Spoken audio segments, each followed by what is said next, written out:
Welcome, lawn care enthusiasts. Some highlights removing and installing the tire beads. This will describe my experience changing rear tires on a John Deere Z335E using the Harbor Freight manual tire changer. I ended up buying an accessory duckbill modification to the unit. I ran into numerous failures and setbacks along the way, so it wasn't all smooth sailing. Just paying a mechanic to change the tires may be a good option for many people.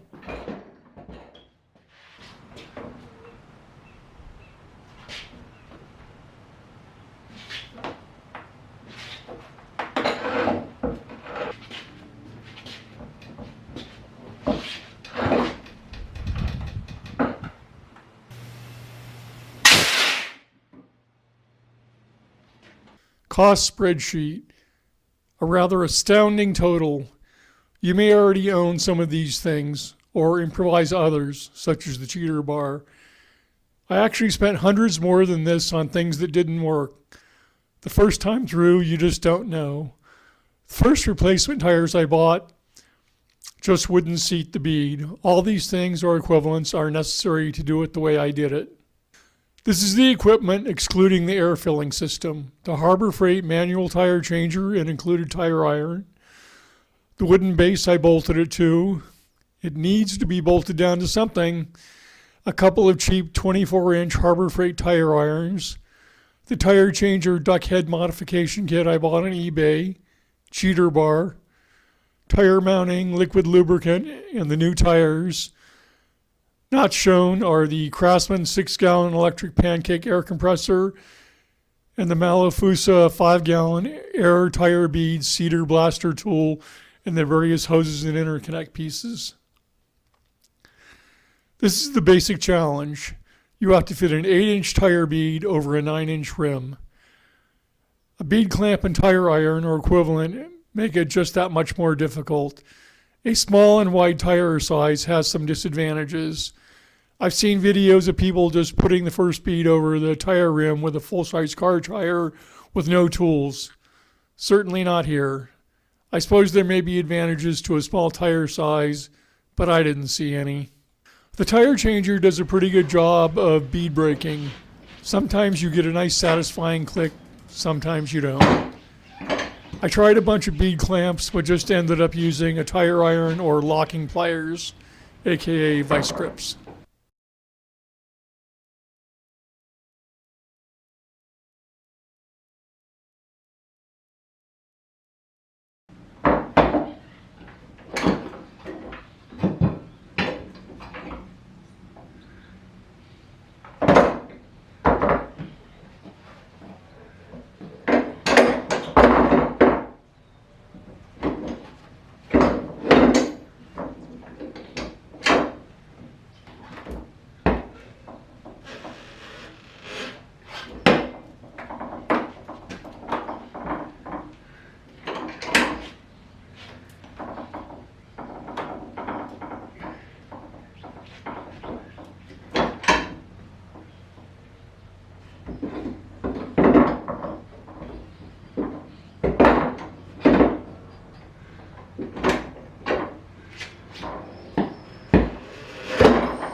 Installing the tire changer duck head modification kit.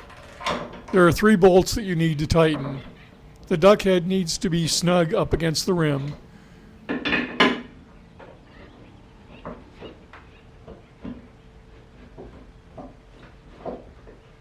The tire mounting liquid lube is a useful wetting agent that helps slip the bead over the rim. I can't say that it works any better than dish soap. It is far more expensive than dish soap. The welded-on fixed thread nut for the cross piece is exactly the same size as the bolt head. It is possible to stick the socket onto the fixed thread when you are trying to tighten the bolt. This obviously brings everything to a stop.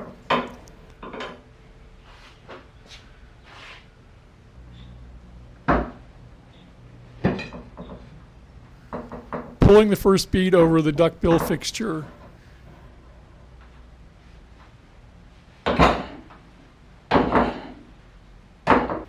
Using some tire lube. I should wear gloves, but I didn't have any trouble with bare hands.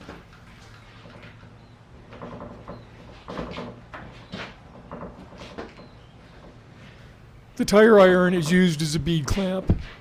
This is my 3/4 inch, 36 inch cheater bar. I had to flatten the four sides a bit with an angle grinder to get it to fit in a 3/4 inch square hole. Rotate the duckbill around to pop the tire bead over the rim.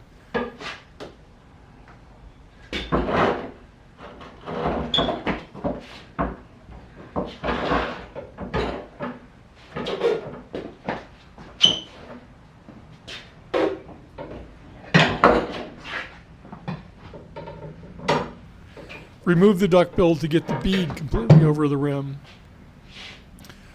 Reinstall the duckbill to get the second bead over the rim.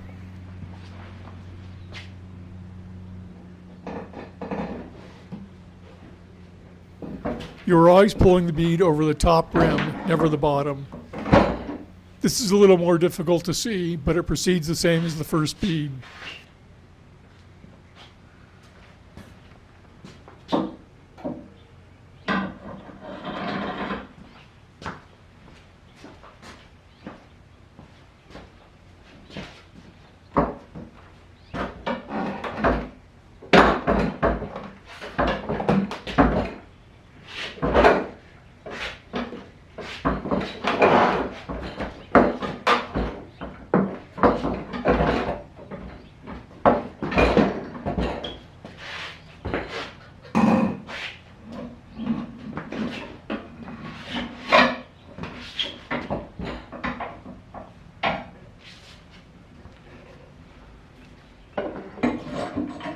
Remove the duckbill and the tire will come off.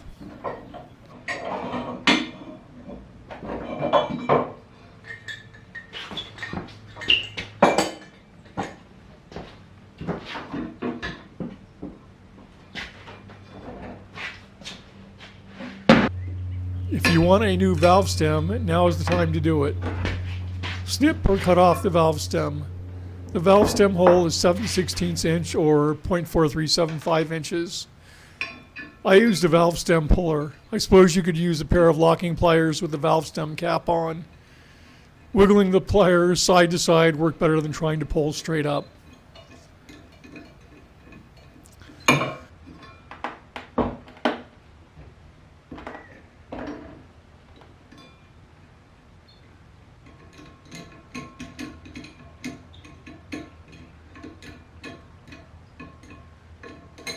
Check the direction arrow, the traction arrow carefully. The tire tread is very directional. If you do it wrong, you will have to start all over again.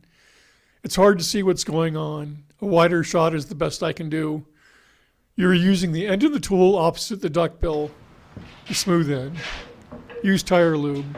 The first bead went on pretty easily. The second bead is much more difficult. The width of the tire restricts tire movement. When first tried, the bead wouldn't go on. The assembly was on slightly crooked.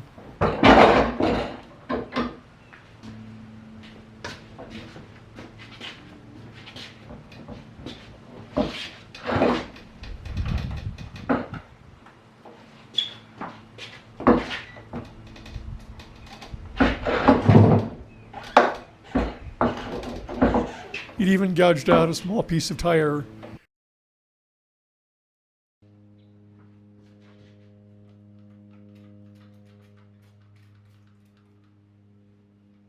I readjusted the assembly to fit snugly and things went well the second try. Assembly snuggled up against the rim.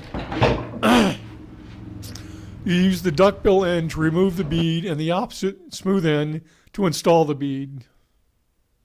The air compressor, the bead blaster, and various hoses and interconnects. The bead blaster exhaust valve should be shut. Large valve handle is at right angles to the line. And the input valve open. Small valve handle is in line with the line. Once the bead blaster is up to around 100 psi, you can shut the intake valve. Small valve handle is at right angles to the line.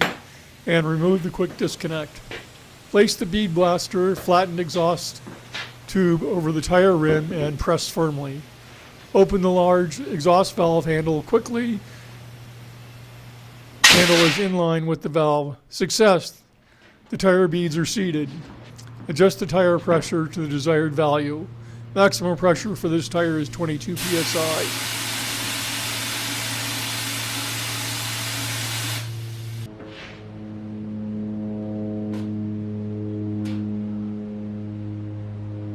Install the valve stem cap.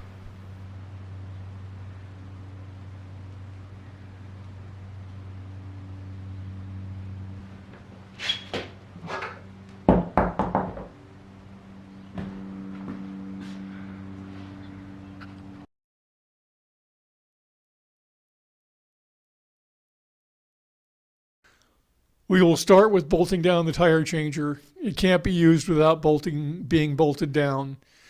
I used 7/16 inch bolts, which I had to special order from Amazon in quantity 25. Save yourself the aggravation and use 3/8 inch bolts that you can buy at the big box store. Fender flat washers are larger in diameter and easier on wood. Regular washers are fine for the metal side. 4 bolts, 4 fender washers, 4 regular flat washers, and 4 nuts. Galvanized or zinc-plated hardware is generally cheaper than stainless steel. The tire changer instructions recommend concrete fasteners. I didn't use these. Landlords can get really upset about drilling up the garage floor, but I did use them on a previous project. This is a Confast 3/8 inch inside screw 3/8 inch -16 diameter machine screw anchor with 1 setting tool, 40 per box. The setting tool and anchor. This is the concrete anchor and concrete anchor installed in a piece of 4x4. Z335E tire size and specifications. This may change by year. Be sure to check your own lawn tractor. I replaced my front tires with NoAir flat-free tire assemblies. 11x4-5 yellow, part number 42708. I bought these from Amazon 5 years ago. They no longer seem to be available from Amazon. This ad is directly from the manufacturer. The original tires are always going flat. These tires have held up fine, although I did wish they were ribbed. Removing the rear tire. There is a screw that allows you to pressurize or depressurize the jack. We will pump the jack up. I have the chocks on the other wheel. The parking brake locks the tires in place.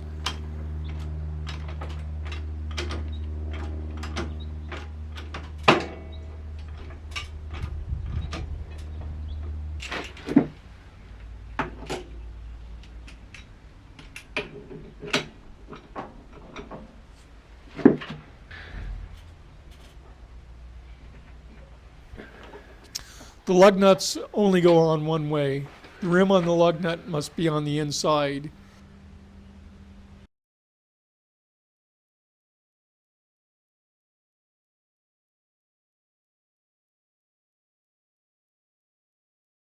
We can now remove the tire.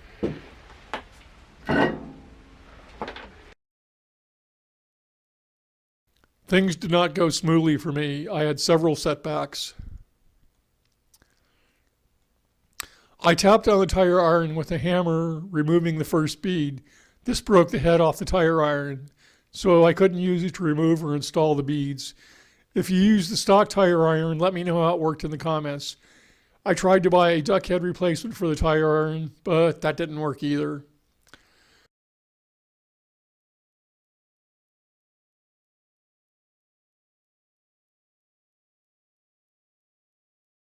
The Max Auto 18 by 8.5-8 tires that I bought on Amazon as a replacement for the original equipment manufacturer Carlisle 18 by 8.5-8. The two tires look very similar. Unfortunately, I could never get the beads on the tires to seat. I tried the bead blaster a dozen times. I used a web strap, Murphy's very expensive tire mounting compound, and bolting it down to minimize air leakage. I tried various combinations. I eventually brought an inner tube and used that. After driving around for a week, I deflated the tire and the bead was still not seated. Boo-hoo. The lawn track tires seated the first time using the bead blaster. The lawn track tires are very directional, so get the traction error in the correct direction of forward travel.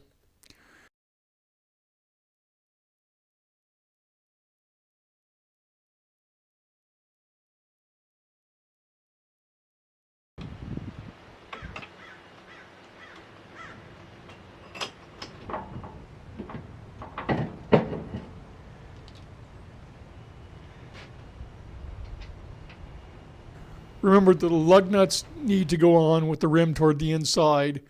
I'm sure you are all familiar with torquing down head bolts. Annoyingly, torquing down one bolt can loosen another. This is why you need to progressively tighten down the bolts.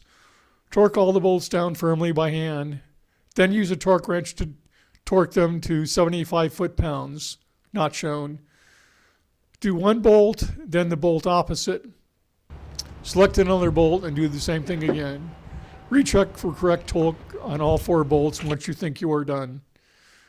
Unfortunately, I broke the Harbor Iron tire iron at the very beginning and chose to buy a modification duckbill accessory. Adjusted right, it worked well, but it did have a learning curve. If you have changed tires on your Z335E, let me know what tires you used, what tools you used, and how it turned out. This could help someone else considering doing the job. Someone seems a bit skeptical about my skill behind the camera.